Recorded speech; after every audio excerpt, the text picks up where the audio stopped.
Hey everyone, it's Jen with ChappyPlans. Thanks for hanging out with me for this December daily process video.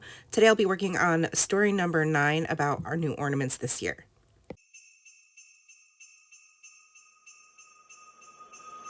Hey friends, it's Jen with ChappyPlans. This is story number 9 about new ornaments, and I'm very excited because I'm going to be incorporating some battery operated lights in this story, which is something I wanted to do the last couple of years and just haven't felt confident in my paper crafting capabilities, but this year I decided to just go for it. I've had them in my stash for 2-3 years.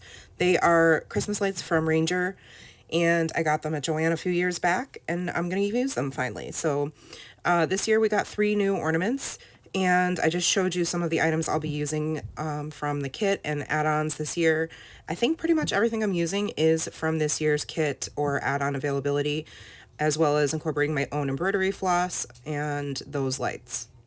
So first I punch a 3-inch circle out of the vellum paper and decide it's not big enough, so I move to my 3.5-inch punch. And this vellum I think might be from last year, actually, now that I'm looking at it. I kind of have all of my specialty papers in one envelope all together.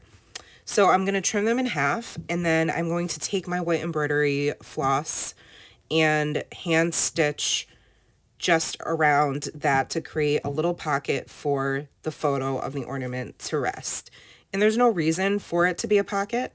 I could have kept it much more simple and just glued or taped the pre-punched photo down to the cardstock, but I just wanted to incorporate vellum, and I also wanted to incorporate some stitching because I am going to be using the embroidery floss on the right side to create my tree.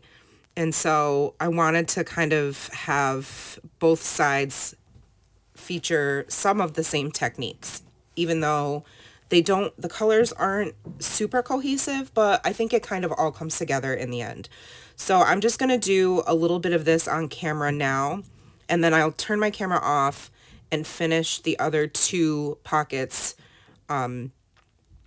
off, without being filmed, because otherwise this video would be super long and you guys would be completely bored. So normally when I use embroidery floss, I like to separate the threads because there are actually 6 small strings that make up the one thicker piece of thread or floss. But in this case, I kept it just as is with all 6 strands because I wanted it to be nice and thick, and I was going to be using it in the same way on the right side. And the right side, the whole idea for this is scrap lifted from Allie Edwards' lesson. I think it was in the prep day, if I'm not mistaken, the prep day classroom, which was $5 for lots of videos and content and just a super fun day of like-minded folks in the community who are participating in this project. So I knew I wanted to do the hand-stitched tree. I did it differently than Allie did, and I kind of wish I had done it the way she did, but honestly, I wasn't really thinking about the technique, and I am for sure a beginner, so I should have done it the way she did. You'll see what I mean in just a few minutes here, but I'm kind of just testing out the pocket, making sure it looks good, and I like the way that it looks. And then I just need to decide how to embellish it. I want it to look kind of like ornaments, so I pulled out my bin of string and rickrack that I had pre-selected that I might want to use for this year, and decided to do 3 different colors for the rickrack. So I picked the red, the royal blue, and the green, which when the lights are on, which I have them on right now, you can see on the left side of the screen, they will coordinate and kind of play off of the color that's coming off of those lights. So that's why I chose red, green, and blue. Now I am going to use these alpha stickers to spell out new ornaments, and I love the wonky letters, and I needed something that was going to be small enough to spell, to have the whole word ornaments, which is a lot of letters, fit on across this vellum. So I did want to try to stamp it and do some embossing, but I did not have a small enough stamp set where I felt like it made sense. So I ended up using the stickers, and I think they work just fine. And then the way I am adhering this rickrack ribbon is by just stapling it with my tiny attacher to the front of the photo. So you can see there's 3 ornaments completed with their little hand-stitched pockets of vellum and with the rickrack trim. And then one is a stack of books, because it's kind of my new, 2024 was my return to reading. So that's why I got that ornament. And then I chose this wooden ornament that has like a vinyl embossed picture outline of Nipper, who is kind of the mascot for the Albany, New York area. He's this really huge statue that's on top of one of the buildings in downtown Albany that's been there for I don't even know how many years, but is nostalgic for me because when I did have the rare opportunity to visit with my dad on weekends when we were younger, sometimes one of the things we would do is take a walk downtown and we could see Nipper, or if we were driving to his mom's house, my grandmother's house at the time, we would always drive past him and he would,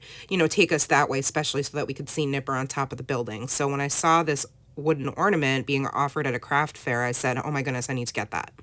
So that's what the story is behind that ornament. And then the last one are little miniature Gabby's Dollhouse characters. It's a show that she used to be super into, and she's not as much anymore, but she still loves the characters. Like, she thinks they're super cute, which they are. And so she picked those out one day when we were just at the store.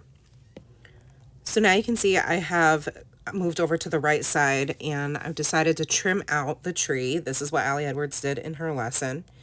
And then I'm going to do the wrong thing, which is to poke holes surrounding the entire Christmas tree. And that is not what I should have done. I should have just poked holes where I thought it would make sense for them as I used the embroidery thread. But yeah, I just wasn't thinking. I was just totally doing it the way I always do it when I use embroidery thread, and I shouldn't have. So what that means is I end up using way more thread than I wanted to, but it works out okay. Sorry, you can see my toast in the bottom right side of the screen. My husband, I was working on this on a Saturday morning and he brought me in some breakfast.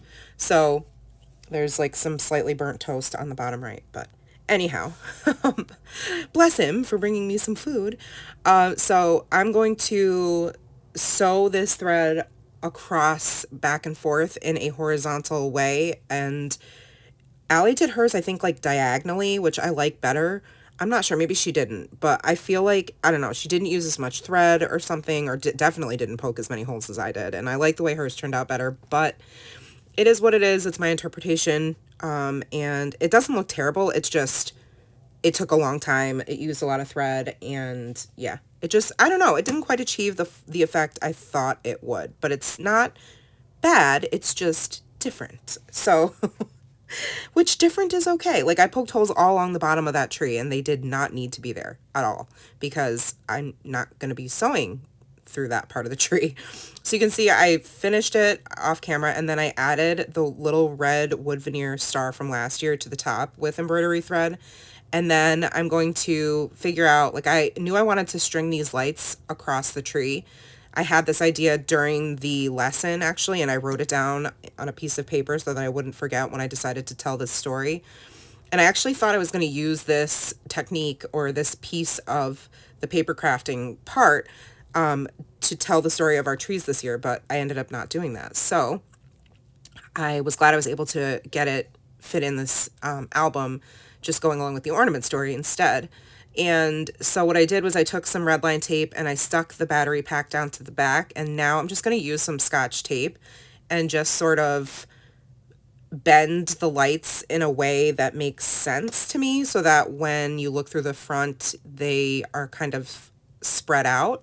And that's why I have them turned on, right? So that I can kind of see where, where the lights are and how far apart they are and all that kind of stuff. So yes, I edited out some of the video of the light application because it just would have been so tedious. Now I want this twinkle chipboard word on the bottom, so I used redline tape to adhere that.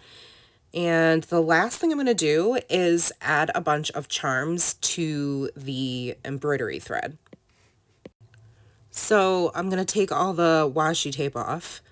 I love how pretty and clean it looks, and I really didn't need to add anything to it, but I wanted to, of course, because if you don't know, I am definitely an over embellisher. So I have tons of charms that I've collected over the couple of years I've been doing this, and I decided that that's what I'm going to use. I thought about making little ornaments with stamps, but I thought, how cute would it be? Because I love a good charm. I love a dangle. I love all the extra bling. So I pull out all these itty bitty charms that I have, and I'm going to use some jump rings to attach them to the embroidery thread. And they move around a lot, and they kind of get stuck behind the wire and the thread itself, but in the end, I think it achieves the look that I was going for. And if you see it in person, you can kind of play with them a little bit and move them around and just kind of see what each one is. Like there's like a tiny, everything's really miniature. So there's a miniature candy cane, reindeer, stocking, mistletoe, and I think there's one other thing that I can't, a snowflake. And then the gems are red, yellow, green, blue, and just like a clear. So not yellow, like gold, I think it's supposed to be. But it's the colors that I'm trying to make pop out and stand out because of the colors in the actual lights, and then to coordinate with the rickrack. And then I'm going to go back and select this patterned paper to be the background for the ornaments, the one with all the bows on it, because it's mostly white, but there is a lot of color in the little bow pattern. So I think that that works pretty well. I wanted something that was mostly white and wasn't too busy and didn't take away from the ornaments themselves. So I think that this was a good choice. Obviously, I had to audition a few different other pattern papers first before I settled on this bow pattern, but once I figure out that's what I want, I can take my score tape and use that to adhere the ornaments in place. I have to punch holes in the back side as well, and that's easy to do with my crocodile, and there's already holes on the other side, so it was just easy to see through and punch those. And then I'm going to add a tiny bit of journaling on top, just writing directly on top of the circular cardstock backing, just with my Muji gel pen and a 0.38. And I am going to journal exactly what I had already mentioned to you at the beginning, where I was narrating what ornaments I had chosen and why. And so that's all that's going to be on the left side of the page. That's going to be completely finished after that. And then now I'm just going to add my jump rings and my charms to the tree. And I'm going to do that off camera because, again, I have to get really close up to the embroidery thread to do that. And I think you guys would not enjoy looking at the back of my head while I completed that task.